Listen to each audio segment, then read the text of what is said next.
It's Sunday.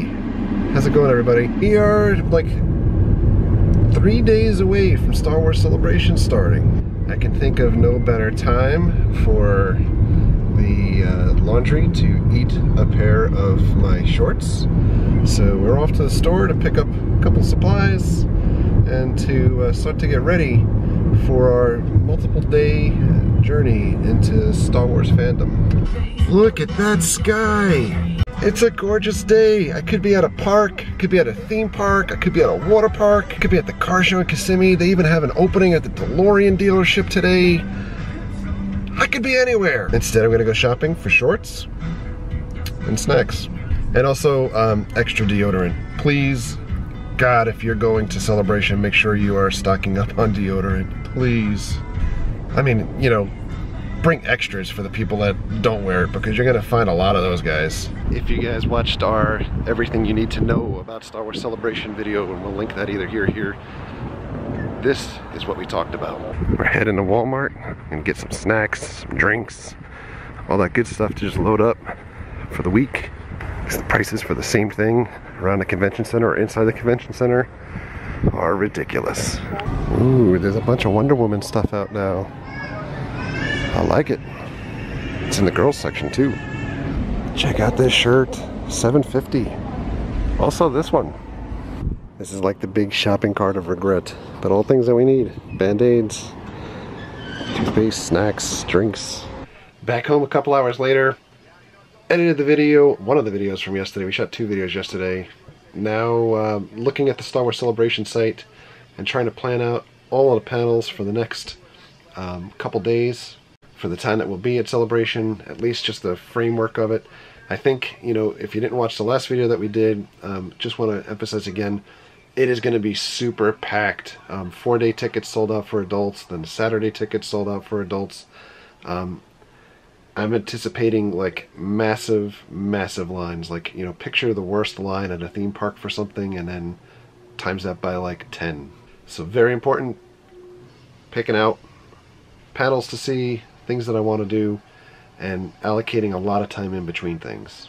As I'm scanning through the panels that are on the Celebration website, it doesn't look like the one panel that I really enjoy going to every year or every Celebration stateside is happening, because it's generally on the Thursday or kickoff day of the event, and that's around like higher end collectibles and things like that. But just to give you an example of needing to try to figure out like priorities and where you want to see stuff. This is the schedule. I am very interested in this Road Squadron panel, which is around building your car into kind of like Star Wars based themes, and we have some friends that are part of this Road Squadron group that I'd love to be able to go to the panel and support them. But then there's something else happening at the same time, or just a half an hour difference, which is this game show that is going on in a different stage, and this is the behind the scenes stage, which you can see is in the west wing, the room 304. This Road Squadron is also in the west wing. It's in room 300, so it's probably just like 2 rooms away. But it means waiting online for this to get in. Probably won't be as big a line as some of the bigger panels, like the things that we see, like Billy D. Williams is also overlapping at that time. His interview on the Chapin stage, which is the main theater. And then this overlapping. So we have Timothy Zahn in this for the game show, and Chuck Wendig. Timothy Zahn draws a bigger crowd, so I'd anticipate that this will be one of the panels that people will be waiting out for quite a bit.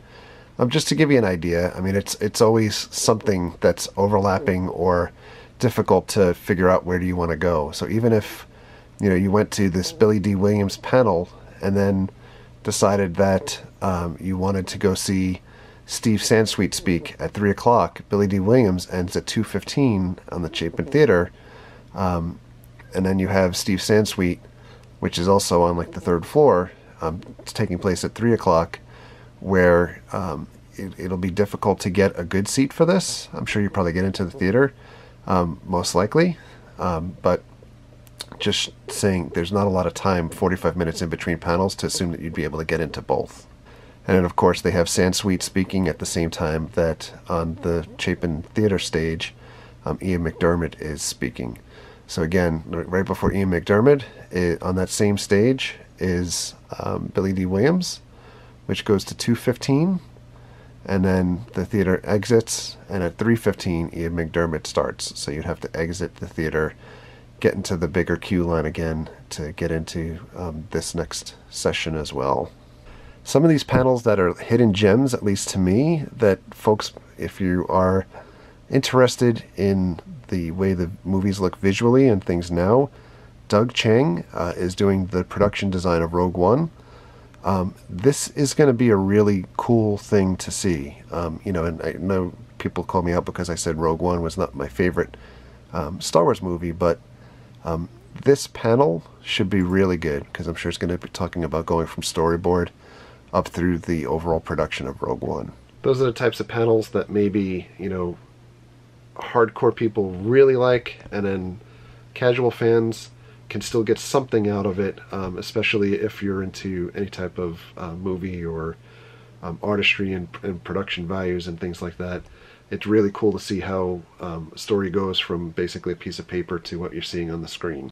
And also, by the way, that first day, Thursday, Ray Park is speaking on the Chapin Theater stage from 5 to 6. If you have never had the pleasure or the ability to go to Star Wars weekends and see Ray Park when he has been in town previously, some of his interviews or his stage shows that he's put on are some of the best out of any of the Star Wars weekends. There's usually a little bit of like martial artistry, some audience participation, etc. It's a really fun show to go to, especially if you're a Darth Maul fan. It's like a can't miss type of thing. Unfortunately, I think for me, I will most likely be going to this Disney Parks and Star Wars merchandise panel because we are friends with some of the folks that are running this panel. And that's the type of panel that is suited perfectly for me. If you've watched this channel for any period of time, and we go to Disney Parks a lot, quite often, to be able to see what the updated merchandise is that's on the shelves, etc., in relation to Star Wars and their collaboration or partnership for pushing stuff out through Disney Parks. Quinn Kimball will be there, and he is a fantastic guy. He is awesome to speak to if you get a chance to talk to him one-on-one, and oversees a lot, if not all, of the products that you see that come out to the parks, especially when Star Wars weekends would roll around. Quinn was one of the people that I would love to speak to in anticipation of what was going to be released exclusives wise for the Star Wars weekends events. But in any event, I'm just looking at Thursday now. You can look on the app. Again, go to your app store, download the Star Wars Celebration app, or you can do some viewing on the Star Wars Celebration website, and they give you the ability to create My Celebration, which, using your account, like your login and your password, you can put in all of the things that you're planning on doing so that you have a schedule going for every day that you know at least highlights of things that you wanted to see at the times that they're happening. That said, I think there's still going to be a lot of time that you're going to spend on the floor to see all the awesome stuff that's out there on the general convention floor, as well as all the cosplayers and things like that that are happening all around you. Just a reminder, on Friday between 10 and 12, 10 a.m., 12 p.m., I will be, along with Mary and Jess, at the Star Wars Grand Florida Alliance booth. This is the statewide Florida fan group for Star Wars that I've been a part of for many years, but we'll be manning the table. We do have some patch pieces that will be given out on behalf of the group. Those are here. I believe there's going to be some type of trivia requirement to be able to get those patch pieces, but it forms a much bigger piece, which is really awesome. For us, we do have these buttons that we'll be able to give out to some folks, and we're also looking to try to do a little bit of different type of video this time around, where I think I want to do a little bit more of a documentary for folks if they stop by the table, or if we run into you in the hall itself, and it's not crazy, you know, it's not crazy busy, or we're not running to something immediately. I'm going to try to do a little bit more of a documentary type of thing about what Star Wars means to you and your fandom, etc. And for some of the folks that we're able to run into, we don't have a ton of these, but we will have some of these to be able to give out to you guys. And these are the first only Cheap Seats patches that we have. They're iron-on also, so you can iron them onto your stuff. But we've got goodies. I think the biggest questions that we got after the last video were really around the autograph piece of the convention.